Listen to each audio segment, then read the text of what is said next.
Hello বন্ধুরা, আসসালামু আলাইকুম। আজকে আইসি পালহাজি এরিয়াত সোহাবিল দোলানি।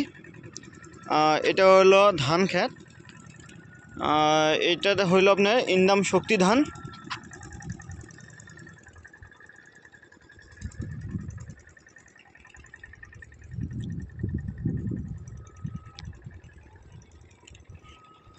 কাকু ভালো আছেন? আচ্ছা, এটা কি ধান লাগাইছেন? এটা শক্তিমান শক্তিমান ধান, শক্তি ইন্দাম শক্তি লাগাইছেন না? আচ্ছা, এই বছর কি প্রথম লাগাইছেন নাকি আরেকবার লাগাইছিলেন? প্রথম লাগাইছেন না? আচ্ছা, কিরকম লাগলো?